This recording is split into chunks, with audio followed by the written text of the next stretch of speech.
Mga katambay, mga kababayan, si Kamanong po, nagbabalik na naman po muli para po magkomento po sa inyo dito po sa Tambayan mga kabayan. Magandang umaga po muna, tanghali, hapon, gabi at madaling araw po sa ating lahat. Sana po nasa maayos po tayong kalagayan mga kababayan. Umpisa na po natin, magkomentuhan na po tayo agad.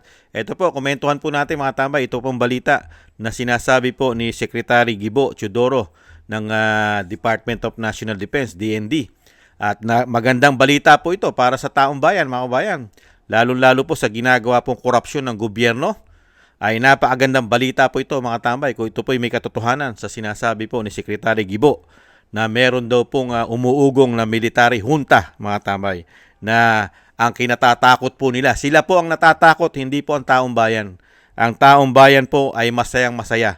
Pero ang matatakot po dito, kung matutuloy po ang sinasabing military junta, ang matatakot po ay mga demonyo at magnanakaw sa ating bansa, lalong-lalo po mga politiko umano. Hindi po ba, mga kababayan? Ayaw na ayaw daw po nilang matulad sa Myanmar ang ating bansa, mga kababayan. Mas gusto po natin matulad sa Myanmar. Kasi po, ano po ba ginagawa nila sa ating bansa? Hindi po ba parang Myanmar? Ninanakaw ang pera ng taong bayan umano? Hindi po ba? At sino lang po nakikinabang? Taong bayan ba? Hindi po ba hindi? Pakinggan po natin mga tambay ang balita at komentuhan po natin. At ito po'y pumapabor sa taong bayan at hindi po sa kanila. Ito po, pakinggan po natin. Umuukong na naman ang posibilidad ng isang kudeta sa hanay ng militar. Babala ni Defense Secretary Gibo Teodoro, baka matulad tayo sa gulo sa Myanmar kung tuluyang mag-aakla sa mga sundalo. Nangunguna sa balita si News 5 Palace Correspondent Maricel Alili. Maricel, kinukumpirma ba ni Secretary Teodoro na totoong may alingas-ngas nga ng kudeta? Gigi, walang kinukumpirma si Defense Secretary Gilbert Teodoro tungkol nga dyan sa sinasabing panibagong coup threat. Natanong lang naman siya ng ilan sa mga kapatid natin sa media tungkol nga sa usaping ito at ang sinabi ng kalihim kapag nangyari yan. Hindi malayo na matulad tayo sa Myanmar na magkaroon ng military junta. Kapag nagkaroon ng military junta sa Pilipinas, mababaliwala ang batas dito sa bansa dahil magkakaroon ng military takeover. Pwede rin na hindi tayo kilalanin ng ibang bansa o yung tinatawag na diplomatic isolation. Maaari rin na mapatawan ng mga economic sanction. Matatandaan natin na nagkaroon ng military junta dyan sa Myanmar nung umabot sa punto na kinu-question na yung naging resulta ng kanilang halalan. At sa puntong yun, maging yung ASEAN Summit pinagbawalan na dumalo ang junta leader doon sa nasabing pagtitipon. Natatandaan natin, nagpunta tayo sa ASEAN Summit dyan sa Laos, dyan sa Malaysia at wala ngang kinatawan ang bansang Myanmar ng mga pagkakataong yan. Pakinggan natin ang sinabi ni Secretary Teodoro. Ang bubuhay lang sa'yo, kukunting bansa. Isa na yung China. Well, exactly the situation of Myanmar. And I don't think Filipinos would like that. No. At the end of the day, any extra-constitutional move means kung sino ang pinakamalakas na firepower, siya mamumuno. Yan labag sa ating kagustuhan na maging malaya, no? Kaya be careful for what you pray for, you may just get it. Gigi, nito lamang nakaraang buwan ay kinumpirma nga rin ng AFP Chief of Staff na si General Romeo Browner na nagkaroon din talaga ng ilang mga retiradong general na nananawagan para i-withdraw yung suporta sa kasalukuyang administrasyon. Pero nun din naman ay sinabi nilang hindi yan nagtagumpay. At sa panayam nga sa DZRH, sinabi rin ni General Browner na nananatiling tapat ang mga militar sa konstitusyon at pinag-aaralan nila kung meron nga bang mga posibleng kaso na maisampa laban dito sa mga sinasabing taong nananawagan para sa withdrawal of support. Narito ang sinabi ni General Browner. Nananawagan ako sa ating mga kababayan na wag na pong idamay ang armed forces. Please shield the armed forces from the political environment. Again. Yan po mga tambay, na-vlog na po natin yan. Okay na po yan. At nananawagan din po kami sa AAP na kayo po ay maglingkod sa taong bayan, hindi po sa mga magnanakaw na politiko umano sa bansang Pilipinas, sa ating bansa. At yung sinasabi po ni Secretary Gibo, wala pong katotohanan yon. Kung magkaroon po ng military junta, mga tambay, kung magkaroon po ng military junta, may papalit po Matatalino po ang ating mga kasundaluhan. Hindi po nila hahawakan ang ating bansa. Hindi po ba? Komento ko po. Huhugutin lang nila at papalitan ang liderato. Kamukha po ng ginawa kay Erap. Para po ang ating bansa ay maging maayos muli. At syempre, babaguhin na po dapat ang saligang batas. Lalong-lalo po. Ito pong dalawang institusyon na ito ay dapat po itong mabago, mga kabayan. Pagka po nagkaroon ng military junta, ay kailangan pong baguhin hanggat maaari i-demolish ang Senado at Kongreso o House of Representatives. Umano! Dahil yan po ang ugat ng talamak na korupsyon ayon na rin po sa dating Pangulo. Napakatindi po ng korupsyon dyan sa institusyon na yan. Ang Senado raw po at ang House of Representatives. Mismo ang dating Pangulo ang nagpangalan dyan. Pinaka-worst daw po yan. Pinaka-bulok, pinaka-raten at pinaka-korap sa ating bansa. Yang institusyon na yan. Kaya nga po na ipatapon ng dating Pangulo di po ba? Dahil nagsasabi ng totoo ang dating Pangulong Duterte. Naidagdag lang po natin. Ito pong military junta, wag po tayong maniniwala umano dito kay Secretary Gibo dahil pumapabor po kasi sa kanila. Pagka po kasi hindi napalitan ang pamamalakad at pagpapatakbo nila, dire-diretso po ang kanilang kaginhawahan na tatamasa sa ating bansa. Sila po ang nakikinabang lang umano ng pera ng taong bayan dahil nakita naman po natin ang ginawa nila sa ating kapirahan. Mahigit 3 taon, puro korupsyon ang issue at pamumulitika. Meron bang nagawang maganda ang administrasyon ni BBM na 4 na taon? Nasaan ang pera ng taong bayan? Ang mga proyekto, nasaan? Nasaan? Napakasarap i-audit ang napakaraming pera pero walang proyekto na malalaki sila. Ang nakita po natin ay malawakang pagbaha sa buong Pilipinas. Nagkakamatay ang mga Pilipino. Binabaha dahil sa kanilang proyekto na karamihan ay ghost project. Mas gusto ng Pilipino, mas gusto ng taong bayan na magkaroon ng takeover. Hindi naman tayo tutulad totally sa Myanmar. Hindi naman ganon ang mangyayari sa ating bansa. Hindi po ba? Parang yung nangyari lang po kay dating Pangulong Estrada. Peaceful. Walang kaguluhan. Walang naging patayan. Di ba? Pinalitan lang ang leader. Pag pinalitan mo kasi ang leader at inayos mo muli ang gobyerno, lalong-lalo po ang Senado at ang Kongreso, inayos muli katulong ng militar. At ang uupo ay ang Vice Presidente. Palagay ko mga tambay, hindi tayo matutulad sa Myanmar. Hahangaan pa tayo ng buong mundo, ng buong bansa at ng buong mundo. Ang mga bansa ay muli pong titingnan ng ating bansa. Dahil nga po, muli natin ibinabangon at inaayos ang ating bansa. Dito po sa ginawa po nila na grabing korupsyon. Sikat na sikat po ang ating bansa, mga kabayan, sa ginawa po nila. Kaya yung sinasabi po ni Secretary Gibo, wag po tayong maniwala dyan. Komento ko po. Katarantaduhan po yan umano. Never po mapapasama ang ating bansa kung magkakaroon po ng military junta. Dahil ang masasamang tao ang tatanggalin. Masasamang taong gobyerno ang tatanggalin.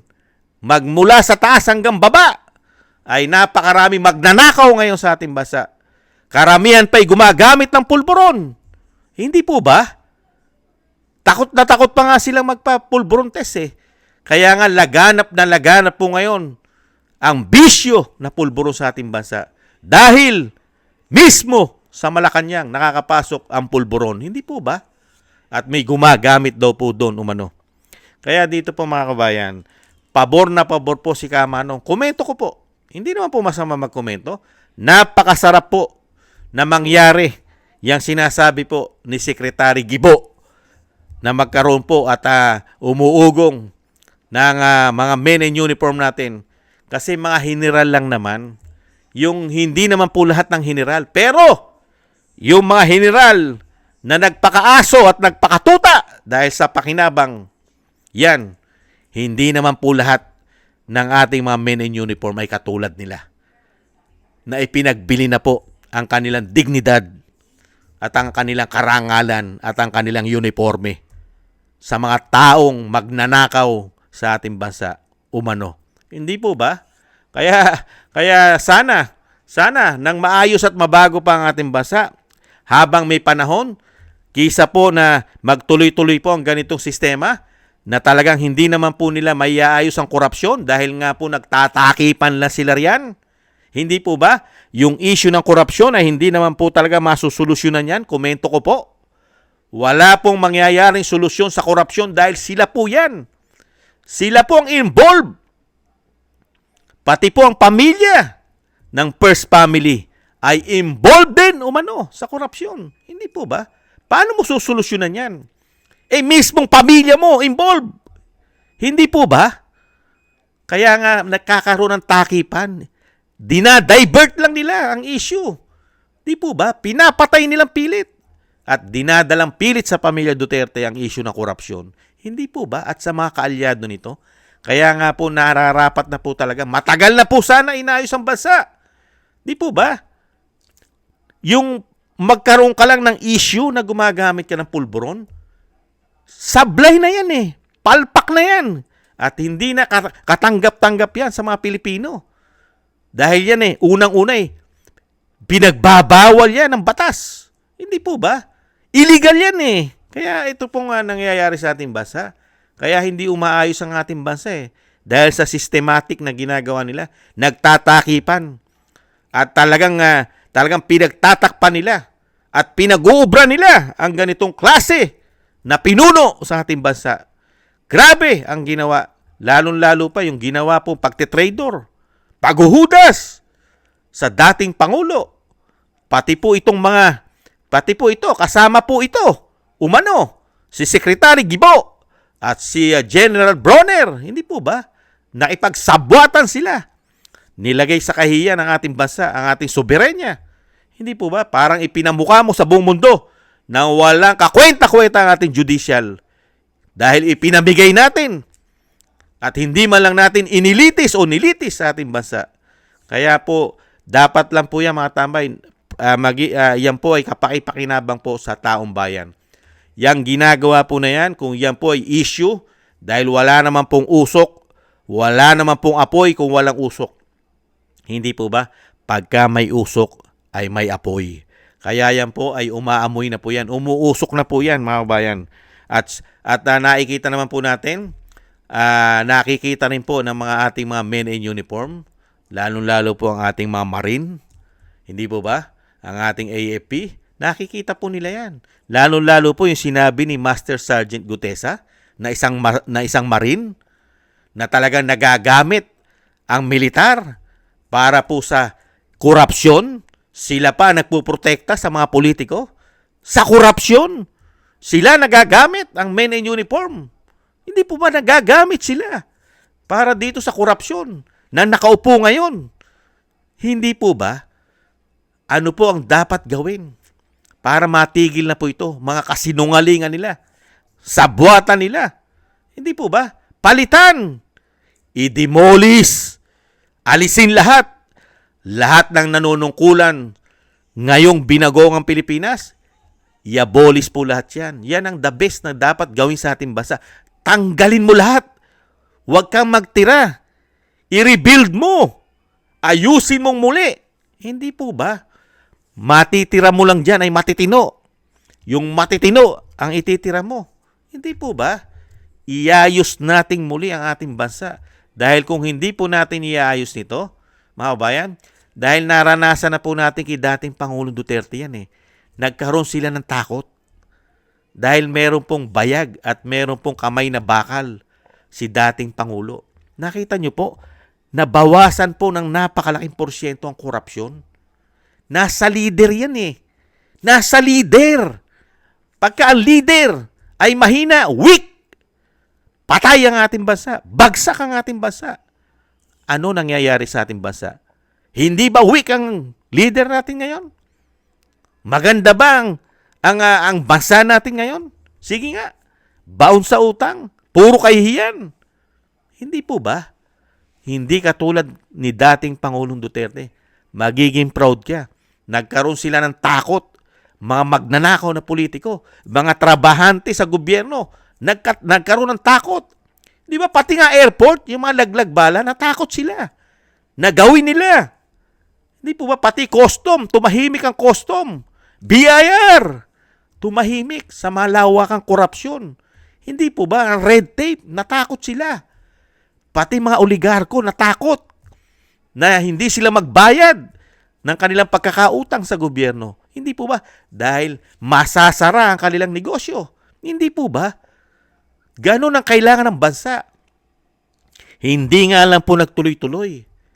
Dahil lang pumalit ay nang budol sa mga Pilipino. Mahusay lang po mambudol umano ang pumalit sa ating bansa. Kaya nga po, galit na galit po ang mga Pilipino. Ang natutuwa lang po sa administrasyon ngayon, yung lahat ng nakikinabang. Yung nakikinabang. Walang pagmamahal sa bansa. Pera-pera lang. Hindi po ba? Sila yon. Walang pagmamahal sa bansa. Okay lang na maghirap ang bansa, maghirap ang mga Pilipino. Pero sila, sagana sila sa pera ng taong bayan. Masaya sila riyan. Hindi po natin kailangan ng ganyan leader, mga kabayan. Hindi po. Kaya dapat po, manalangin po tayo, mga tambay. Sama po natin sa ating mga dasal na magkatotoo. Magkatotoo sana ang sinasabi ni Secretary Gibo, mga kabayan, nang hindi na natin sila makita na naglilingkod sa ating bansa. Itong mga tao na ito, hindi po sila kailangan ng ating bansa. Itong mga taong ito, hindi po kailangan. Wala pong kakwenta-kwenta ang kanilang pagsisilbi, ang kanilang paglilingkod sa atin, na mga taong ito. Hindi po ba? Puro may issue sila ng korupsyon. Hindi po ba? Pati AFP, yan. Secretary Gibo, may issue kayo ng korupsyon. Hindi po ba? 15 billion ang nailagay sa inyo, Di po ba? Kaya nga ayaw na ayaw nyo. Dinadivert nyo lang. Sinasabi nyo lang na ayaw nyong matulad sa Myanmar ang Pilipinas. Hindi po matutulad sa Myanmar ang Pilipinas. Lalong-lalo po ang papalit ay isang Duterte. At sinisiguro po namin, pagka po si Inday Sara naging presidente, lahat kayo, baka pati ikaw, Secretary Gibo, ay maimbestigahan ng malawakang investigasyon. Pati si General Bronner, hindi kaya? Lahat kayo, sa tulong ng militar, tutulungan ng militar ang Vice President na maiayos ang bansa para hindi matulad sa Myanmar ang ating bansa. Tinatakot nyo lang ang mga Pilipino. Hindi ganyan ang mangyayari. Komento ko po, mga tambay. Never mangyari ang bansa natin matulad sa Myanmar. Maiaayos po ang bansa. Hindi po mga tanga at bobo ang mga militar natin. Alam nila kung sino ang ipapalit nilang leader na maayos maglingkod. Lalong-lalo po ang mga retired general natin. Alam nila kung sino ang tamang leader na ipupwesto po riyan. Hindi po ba? Subok na. Subok na ang ipapalit. Hindi po ba? May pagmamahal sa bansa, makabayan, nagtatrabaho ng maayos sa mga Pilipino. Di po ba? Pilit nilang pinababagsak. Kaya takot na takot po. Pilit po nila. Pilit po nilang ipinamumuka at itinatanim sa ating isip na hindi maganda ang gagawin ng mga men in uniform at ng mga retired general. Hindi po ba maganda yon? Mamili po kayo, mga kabayan. Ano po ang maganda sa inyo? Ano po ang maganda? Yung nakaupo ngayon na puro pagnanakaw ang issue o itong mga men in uniform at mga retired general na gustong wakasan ang mga pagnanakaw nila? Ano po ang maganda? Yung gustong manatili ng mga nakaupo ngayon na ayaw daw nilang matulad sa Myanmar pero nagiging legal ang pagnanakaw nila? at napakahirap nilang panagutan at napakahirap nila na sila ay masukol sa pagnanakaw nila dahil sila nagsasabwatan. Hindi po ba? Ano po? Si Kamanong, mas gusto mangyari ni Kamanong, komento ko po, mas gusto ko ang ginagawa ng mga men in uniform, lalong-lalo ang mga retired general, at itong sinasabi po na merong usok o merong nagbabalak o nagpaplano na magkaroon po ng junta, military junta. Mas hahangaan po ni Kamanong ang mga taong yan. Mas kahanga-hanga po sila dahil gusto nila na ang ating bansa ay hindi po tuluyang mapunta sa basurahan at matulad po tayo sa mga bansa na walang kabuhay-buhay dahil po pinaghaharian po tayo ng mga demonyo na mga politiko sa ating bansa. Hindi po ba?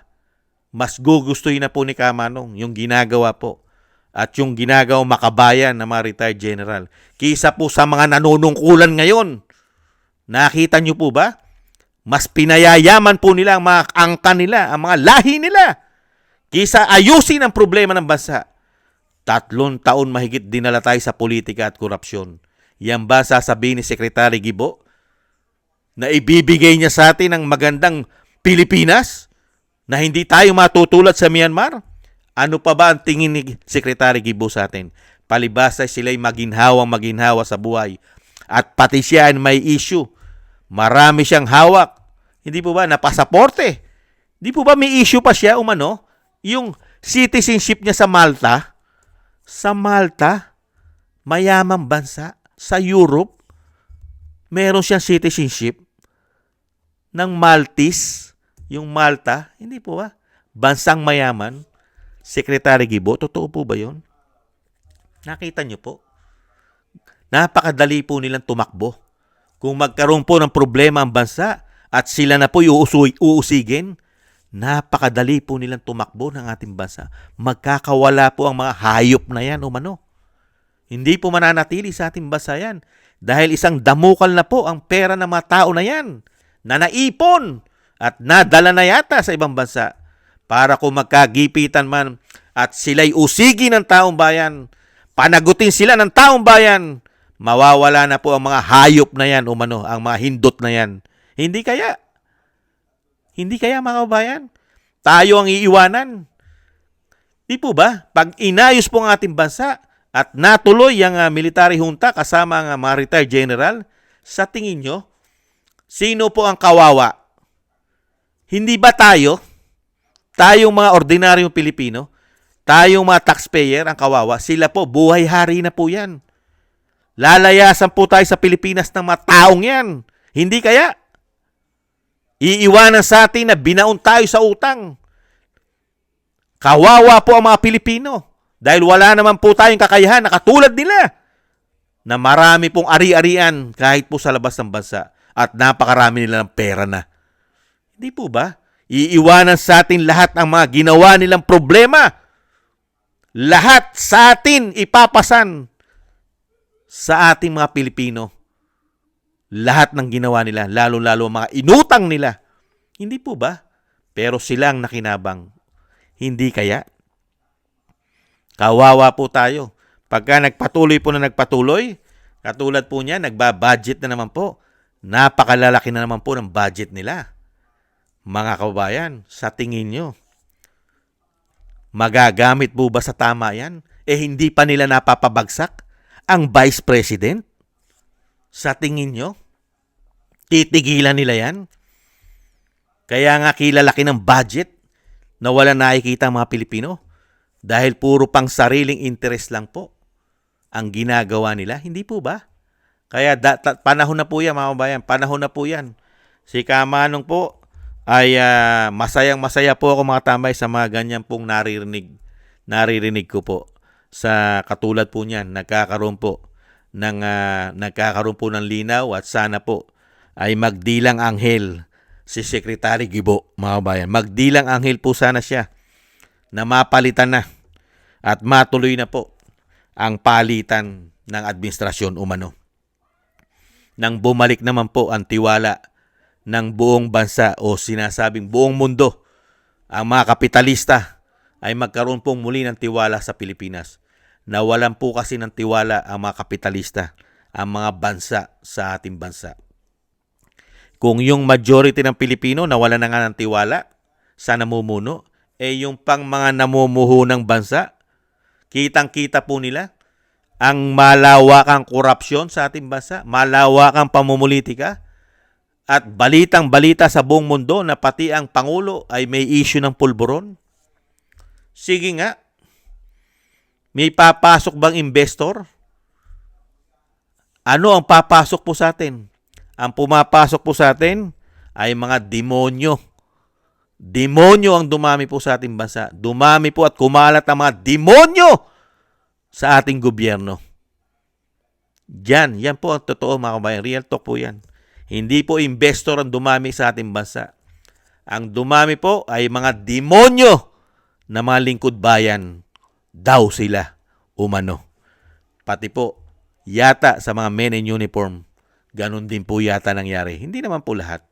Dahil po si Secretary Gibo nakapagsasalita pa siya na hindi po nila makukontrol. Hindi po kasi nila kontrolado lahat ang men in uniform. Ang nakokontrol lang po nila dyan ay yung mga nakikinabang, yung mga yumayaman. Mga kababayan, hindi po ba? Kasi ang yaman na po nila, sa totoo lang. Mga kabayan, grabe na po mga yaman yan. Ito nga yung sinasabi nga ng kababayan nga natin, mga kababayan, yung sinasabi po ng mga kababayan natin, ibang klase po. Dahil nga po itong pating araw ito si General Bronner, mga tambay, may mga ari-arian ito na sinasabi na may mga ari-arian na condominium o mga townhouse at maraming bahay. Pagka po, ititiyakin po natin yan mga tama. Itatapik po natin yan. At mahirap po kasi na baka po tayo kailangan po sigurado na hindi po tayo ma-fake news mga kabayan. Yan po mga tambay. Napakaganda po yan na sana po magdilang anghel si Secretary Gibo Teodoro. Magdilang anghel po sana siya doon po sa sinabi niya na ang mga military o men in uniform ay nagpaplano o nagbabalak po ng military junta. Pabor po sa atin yan mga kabayan. Pabor na pabor po sa ating taong bayan yan. Hindi lang, yan po ang hindi nila magugustuhan dahil hindi po papabor sa kanila yan. Mga kababayan, never pumabor sa mga magnanakaw na politiko yan. Pero sa atin, tayong mga taxpayer, ulitin ko, pabor po sa atin yan mga kababayan. Napakaganda po yan. Pabor na pabor po. Lalong-lalo po, ma-abolish po. Ma-i-abolish na po, i-abolish hanggat maaari, ayusin ang Senado at ang Kongreso. Pabor po sa atin lahat yan. Nahandyan po ugat ng korupsyon, mga kababayan. Maraming salamat po sa gusto po natin tambayan mga kabayan sa YouTube at TikTok. At sa ating mga subscribers, sa mga nagbibigay po ng tulong at biyaya. Maraming salamat po sa inyo. Thank you po. At sa mga nagko-comment, like, share, and subscribe, maraming salamat din po mga kabayan. At sa mga tulong po ng dasal, mga dasal po ninyo, salamat po sa mga tulong nyo na pinagdadasal po ninyo ang pamilya Duterte na sila po'y maingatan at mailayo sa kapahamakan, ang ating Vice President at ang dating Pangulo, at madugtungan pa po ang buhay ng dating Pangulo at makalabas po siya sa lalong mabilis. Maraming salamat po sa mga dasal po ninyo mga kababayan. At tayo rin po'y magdasal na tayo po'y maingatan at mailayo po ang ating buong sambayanan at sa kapahamakan. Maraming salamat po mga kababayan. Isama po natin sa dasal mga kababayan yung sinasabi po ni Secretary Gibo Teodoro mga kababayan. Sana po ay magdilang anghel po siya. Magkatotoo po sana ang kanya pong sinasabi na magkaroon po ng takeover ang ating bansa mga kababayan. Maraming salamat po. Ingat po. Paalam. Bye-bye.